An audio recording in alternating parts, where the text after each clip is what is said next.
بسم اللہ الرحمن الرحیم۔ السلام علیکم۔ اسپرٹ آف اسلام چینل میں ایک بار پھر خوش آمدید عزیز طلبہ۔ گزشتہ کلاس میں ہم نے سندھ بورڈ کی 12ویں جماعت کی کتاب گلزار اردو میں شامل مولانا محمد حسین آزاد کی کتاب نیرنگ خیال سے لیے گئے سبق نمبر 3 خوش طبعی کی بلند خوانی کی تھی۔ آج کی اس کلاس میں ہم مولانا محمد حسین کا تعارف، سبق کا خلاصہ، سبق کا مرکزی خیال، سبق کے مشقی سوالات اور کثیر انتخابی سوالات کو سمجھیں گے۔ اگر آپ نے اس سبق کی پچھلی ویڈیو نہیں دیکھی تو اس کا لنک آپ کو ڈسکرپشن میں مل جائے گا۔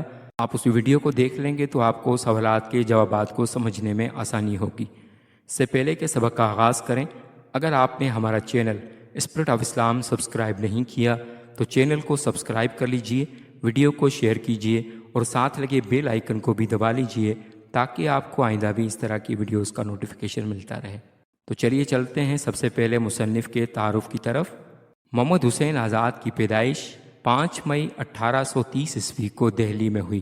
محمد حسین آزاد ایک صاحب طرز انشا پرداز، زبان دان، نقاد اور شاعر ہیں۔ اردو کے عناصر خمسہ میں اپنی رنگین بیانی کے لحاظ سے آپ کو ایک منفرد حیثیت حاصل ہے۔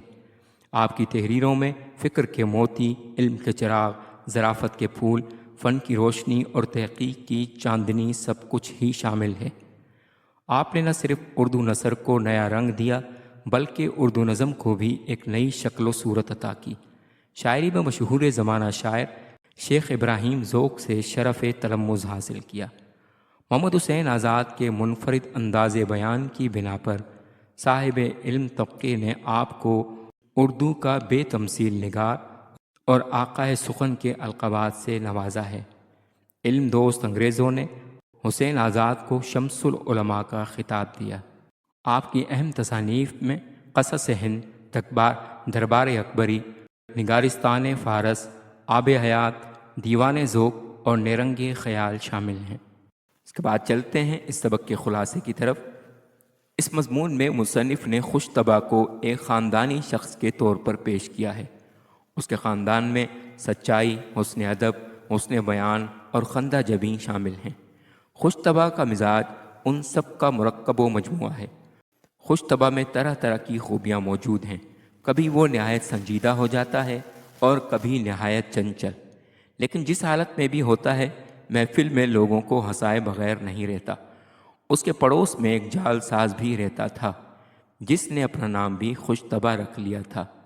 بہت سے لوگ اس کے دھوکے میں آ جاتے ہیں اور اسے خوش طبع سمجھ بیٹھتے ہیں۔ اس لیے ضروری ہے کہ پہلے اس کے حسب نسب کا اندازہ کر لیں کہ اس کا تعلق کس گھرانے سے ہے۔ مصنف کہتے ہیں کہ اس جالساز کی پہچان زیادہ مشکل نہیں ہے۔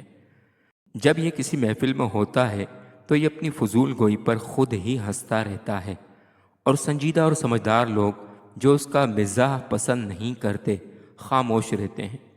اس بہروپیے کا خاندان جھوٹ، بکواس، مبالغہ آرائی، بے وقوفی اور فضول گوئی پر مشتمل ہے، اور یہ خوش طبع جیسی صفات سے محروم ہے۔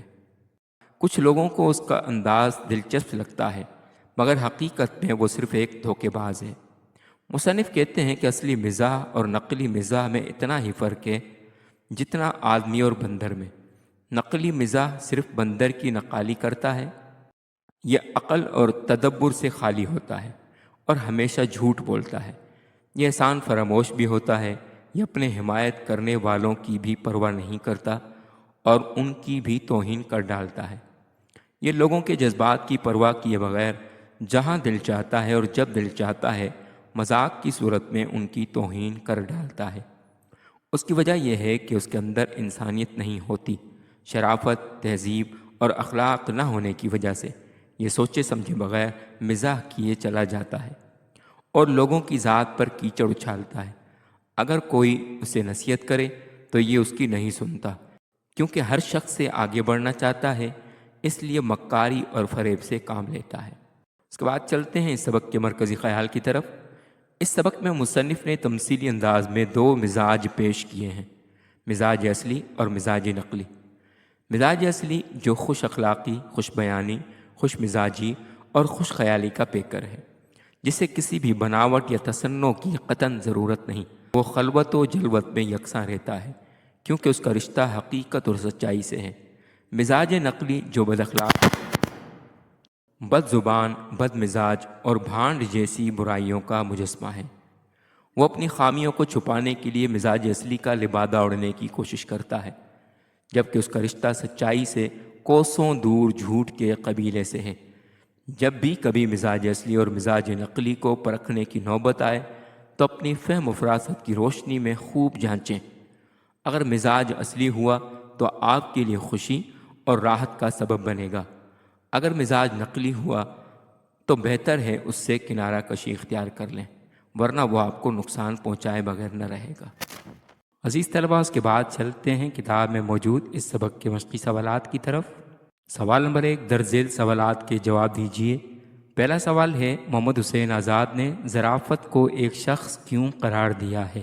اس کا جواب ہے، محمد حسین آزاد نے تمثیلی طور پر ظرافت کو ایک شخص قرار دیا ہے تاکہ اس کی خوبیاں بیان کی جا سکیں اور وہ خوبیاں پڑھنے والوں کو آسانی سے سمجھ میں آ سکیں۔ اگلا سوال ہے، خوش طبعی کے خاندان کا بانی کون ہے؟ اس کا جواب ہے، خوش طبعی کے خاندان کا بانی سچ ہے۔ اس خاندان میں سچ کے علاوہ حسن بیاں، حسن ادب اور خندہ پیشانی بھی موجود ہیں۔ تیسرا سوال ہے، خوش طبع کیوں اہل محفل کو ہنسائے بغیر نہ رہتا تھا؟ اس کا جواب ہے، خوش طبع کی ماں خندہ جبیں تھی جو کہ ہر وقت ہنستی رہتی تھی، اسی کی نسبت سے خوش طبع بھی چاہے کسی بھی حال میں ہو اہل محفل کو ہنسائے بغیر نہ رہ سکتا تھا۔ اگلا سوال ہے، آپ کے خیال میں اصل خوش طبعی کی پہچان کیا ہے؟ اس کا جواب ہے، اصل خوش طبعی کی پہچان یہ ہے کہ اس میں ادب کا لحاظ رکھا جائے، وہ کسی بھی صورت طنز کی شکل اختیار نہ کرے اور کسی کی بھی طبیعت پر گراں نہ گزرے، اس لیے حسن بیان بھی بہت ضروری ہے۔ اس کے بعد سوال ہے، مصنف نے خوش طبع کی کیا خصوصیات بیان کی ہیں؟ اس کا جواب ہے، مصنف نے خوش طبع کی جو خصوصیات بیان کی ہیں ان میں ایک تو یہ وہ بہت ہی رنگا رنگ طبیعت کا مالک تھا، اس کے علاوہ اس کی طبیعت میں کسی قدر لچک تھی، وہ اپنے مزاج کو موقع محل کے اعتبار سے تبدیل کر لیا کرتا تھا، کبھی تو نہایت سنجیدہ اور معقول ہو جاتا اور کبھی بالکل مسخرہ بن جاتا۔ اس کے بعد سوال ہے، ظرافت اصلی اور ظرافت نقلی میں فرق کی وضاحت کیجیے۔ اس کا جواب ہے، ظرافت اصلی اور ظرافت نقلی میں وہی فرق ہے جو انسان اور بندر میں ہے۔ بندر بھی انسان کی نقل کر کے انسان جیسا رتبہ حاصل کرنا چاہتا ہے لیکن کامیاب نہیں ہوتا، اسی طرح ظرافت نقلی ظرافت اصلی جیسی حرکتیں کرتی ہے۔ اگر ظرافت میں سچائی، خندہ پیشانی اور حسن بیان جیسی خوبیاں موجود ہوں تو وہ اصلی ہے، اور یہ سب نہ ہوں تو اسے وہی جعل ساز بہروپیہ سمجھنا چاہیے۔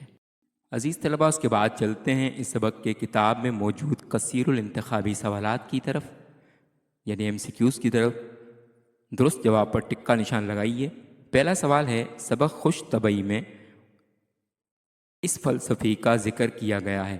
آپشن الف سقراط، آپشن ب بقراط، آپشن جیم افلاطون، آپشن دال ارسطو۔ اس کا درست جواب ہے آپشن الف سقراط۔ اس کے بعد سوال ہے، اس گھرانے میں ایک نہایت معقول شخص تھا؟ آپشن الف حسن ادب، آپشن ب حسن بیان، آپشن جیم حسن اخلاق، آپشن دال حسن خیال۔ اس کا درست جواب ہے آپشن الف حسن ادب۔